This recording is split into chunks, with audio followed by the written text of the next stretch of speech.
Atas nama Bapa dan Putra dan Roh Kudus, amin. Shalom Aleichem bersama Mesiah. Selamat bertemu kembali saudara dengan saya Archimandrit Romo Daniel Biantoro, Ketua Umum dan Pendiri dari Gereja Ortodoks Indonesia. Kita akan melanjutkan acara kita, yaitu menjawab pertanyaan yang saudara sudah kirim kepada saya. Tapi sebelumnya, untuk yang belum, tolong saudara jangan lupa untuk subscribe, dan juga untuk klik itu like-nya, serta klik itu loncengnya, serta untuk share video ini kepada teman saudara sebanyak mungkin. Dan kalau saudara merasa terbeban untuk mendukung pelayanan ini, saudara bisa mengirimkan persembahan kepada alamat bank yang ada di bawah ini, ya. Dan kalau saudara ingin belajar lebih lanjut, lebih mendalam tentang iman ortodoks, kami punya program namanya Katekisasi Nasional. Saudara bisa telepon Romo Yakobus yang nomor teleponnya juga ada di bawah ini. Minta supaya saudara didaftarkan kepada program Katekisasi Nasional ini. Hanya saya ingatkan, Katekisasi Nasional ini hanya diperuntukkan orang yang memang betul-betul ingin belajar ortodoks dan ingin menjadi bagian dari gereja ortodoks. Kalau saudara hanya coba-coba dan hanya ingin belajar secara ilmiah, saudara nggak bisa masuk di situ, karena ini memang pelayanan untuk orang yang mau menjadi ortodoks, ya. Kalau saudara hanya ingin belajar secara akademis saja, hanya ingin tahu saja, ya sudah cukuplah belajar dari video-video saya ini yang ratusan jumlahnya, banyak sekali.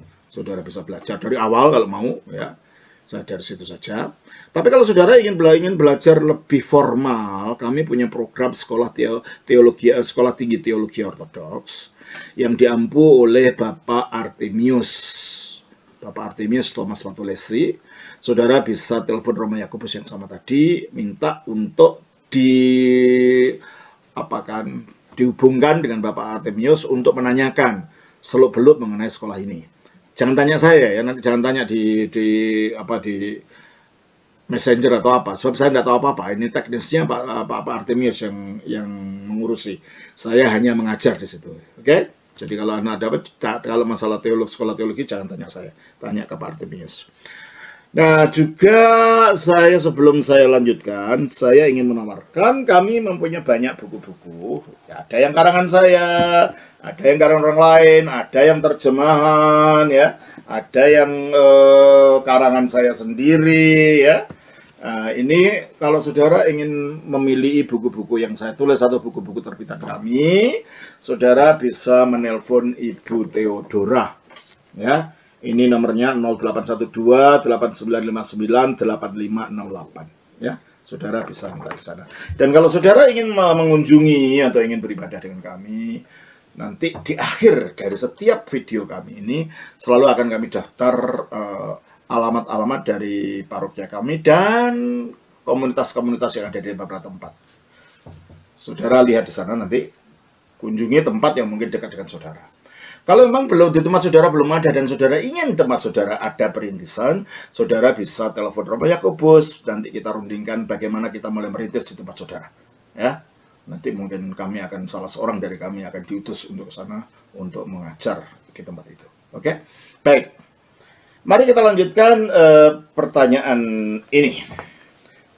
Pertanyaan masih berasal dari saudara Christian Yohanes Romengan. Pertanyaannya singkat. Apakah definisi Roh Kudus?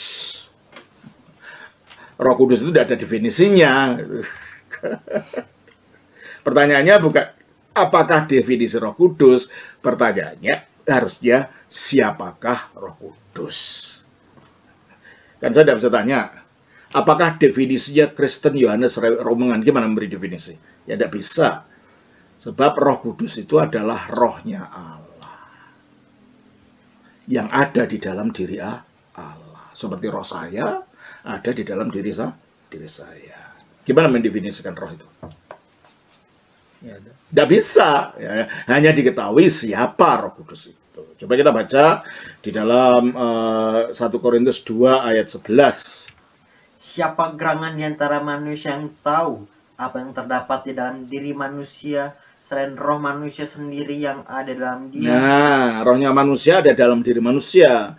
Maka seanalogi dengan itu, terus demikian pula lah tidak ada orang yang tahu apa yang terdapat di dalam diri Allah selain roh. Nah, demikianlah tidak ada orang yang tahu apa yang terdapat di dalam diri Allah selain roh Allah. Sebagai rohnya manusia, sebagaimana rohnya manusia ada di dalam manusia, demikianlah rohnya Allah ada di dalam Allah.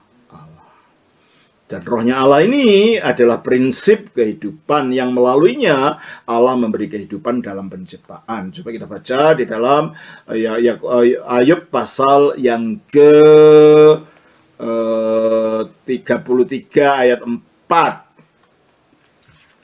Roh Allah telah membuat aku, dan nafas yang maha kuasa membuat aku hidup. Inilah bentuk puisi, berarti namanya puisi paralelisme. Kebenaran yang sama diucapkan dengan istilah yang berbeda. Roh Allah telah membuat aku.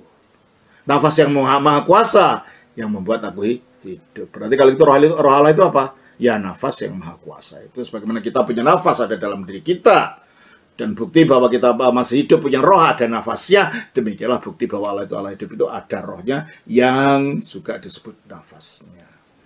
Dan melalui rohnya ini Allah memberi kehidupan. Maka dikatakan prinsip hidup. Secara teologis disebut ini prinsip hidup ilahi.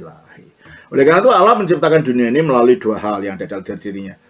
Rohnya, firman-Nya, dan rohnya. Coba kita baca di dalam Mazmur 33 ayat 6. Oleh firman Tuhan langit telah dijadikan. Nah, oleh firman Tuhan langit telah dijadikan. Terus? Oleh nafas dari mulutnya segala tentara langit itu bintang-bintang, planet-planet itu tentara langit, ya.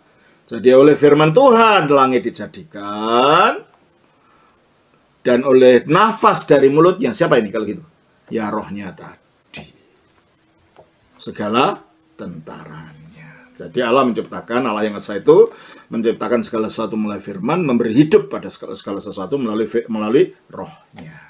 Maka karena roh ini yang dihembuskan untuk memberi kehidupan, maka dikatakan roh ini keluar dari Bapa. Coba kita baca di dalam Yohanes 15 ayat 26.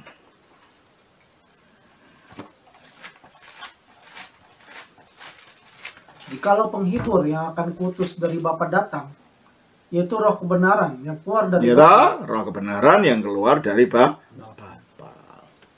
Karena Allah itu kekal, sejak kekal ya punya roh itu, maka rohnya juga disebut roh yang kekal. Coba kita baca dalam Ibrani 9 ayat 14. Betapa lebihnya darah Kristus yang oleh roh yang kekal. Roh yang kekal. Ya. Jadi ada orang tanya, firman-Nya Allah juga keluar dari Allah kan? Di dalam Yohanes 8 ayat 42, tolong. Kristus sebagai firman Allah mengatakan, Yohanes 8:42. Kata Yesus kepada mereka, jikalau Allah adalah Bapamu, kamu akan mengasihi aku, sebab aku keluar dan datang dari Allah. Nah, kalau Kristus keluar dari Allah, tadinya di mananya Allah? Dalam Allah. Lalu, kita bandingkan lagi, Yohanes 15:26. Jikalau penghibur yang akan kuutus dari Bapa datang, yaitu roh kebenaran yang keluar dari Bapa. Karena Kristus keluar dari Allah, keluar dari Bapa, roh juga keluar dari Bapa. Apa roh itu bukan anak yang kedua? Katanya gitu. Ya enggak lah, keluarnya kan berbeda fungsi. Ketika nafas saya keluar dari saya, apakah nafas saya itu anak saya? Ya bukan. Ketika bayi keluar dari ibunya, apa sih bayi itu nafas ibunya? Ya enggak, ya anaknya. Keluar dan keluar beda-beda fungsi gitu loh. Kalau firman keluar untuk menyatakan Bapa, maka dia anak. Kalau roh keluar untuk mengembuskan kuasa. Mengembuskan kehidupan. Ya bukan anak yang kedua, karena yang disebut anak itu hanya anak tunggal. Maka tidak mungkin ada anak yang kedua. Ya kan? Coba kita baca di dalam di dalam Yohanes 1 ayat 18. Yohanes 1 ayat 14 dulu. Firman itu telah menjadi manusia. Firman itu telah menjadi manusia. Dan diam di antara kita. Terus? Dan kita telah melihat kemuliaannya. Yaitu kemuliaan yang diberikan kepadanya sebagai anak tunggal. Nah, jadi siapa yang sebagai anak tunggal Bapa itu? Ya firman ini. Anak tunggal loh ya, berarti nggak ada yang kedua. Terus ayat 18. Tidak seorang pun yang pernah melihat Allah. Tetapi anak tunggal Allah. Anak tunggal lagi. Berarti nggak ada anak yang kedua. Pasal 3 ayat 16. Karena begitu besar kasih Allah ke dunia ini, sehingga ia telah mengaruniakan anaknya yang tunggal. Anaknya yang tunggal, ayat 18. Barang siapa percaya kepadanya, ia tidak akan dihukum. Barang siapa tidak percaya, ia Coba ayat yang ke-17 coba. Sebab Allah mengutus anaknya ke dalam dunia. Coba ada kata-kata anak tunggal lagi nggak di situ? Ayat 18 akhir. 18, oke coba. Barang siapa percaya kepadanya, ia tidak akan dihukum. Barang siapa tidak percaya, ia telah berada di bawah hukuman. Sebab ia tidak percaya dalam nama anak tunggal Allah. Maksudnya apa sih anak tunggal itu? Yang disebut anak tunggal tadi apa dalam Yohanes 1 ayat 14? Firman. Allah berapa adanya? 1. Firmannya berapa? 1. Firman itu disebut apa? Anak yang cuma 1? Tunggal. Nah, anak tunggal itu artinya, anak tunggal artinya firman yang satu-satunya. Lah Roma kan ada banyak yang disebut anak-anak Allah. Ya, anak dan anak artinya lain. Ada yang disebut anak dalam pengertian yang diangkat melalui iman, kita disebut anak-anak Allah. Ya dah? Coba kita baca di dalam Yohanes 1:12. Tetapi semua orang yang menerimanya diberinya kuasa supaya menjadi anak-anak Allah. Nah, jadi kenapa kita disebut anak Allah? Karena percaya pada Kristus. Nah, Kristus apa karena percaya lalu jadi disebut anak Allah? Bukan. Terus kenapa disebut anak Allah? Karena dia firman yang memang keluar dari Bapa. Terus kita baca Matius pasal 5. Ayatnya ada yang disebut anak Allah karena merefleksikan sifat-sifat Allah pada dirinya. Coba kita baca di dalam Matius 5 ayat yang ke-9. Berbahagialah yang membawa damai, karena mereka akan disebut anak-anak. Nah, dia disebut anak Allah karena punya sifat damai seperti sifatnya Allah. Ya toh? Ada yang disebut anak Allah karena diciptakan langsung oleh Allah, seperti malaikat. Malaikat juga disebut anak Allah. Jadi ada banyak istilah anak-anak Allah, tapi tidak ada satupun dari sebutan itu yang menunjukkan bahwa mereka adalah firman dari Allah yang satu-satunya yang keluar dari Allah. Dengan demikian, firman yang satu-satunya berapa? Ya 1. Jadi ada banyak anak-anak Allah, tetapi hanya ada satu anak tunggal, yaitu firman yang keluar dari Allah. Jelas ini ya? Jadi kalau begitu, Roh Kudus bukan anak yang kedua dari Allah. Allah tidak punya anak yang kedua. Meskipun kata anak ini bukan artinya bahwa Allah itu melahirkan karena kawin. Bukan. Anak ini menunjukkan firman. Oleh karena itu, sebutan untuk Roh Kudus bukan anak. Roh Kudus adalah nafasnya Allah atau kuasanya Allah. Kita baca di dalam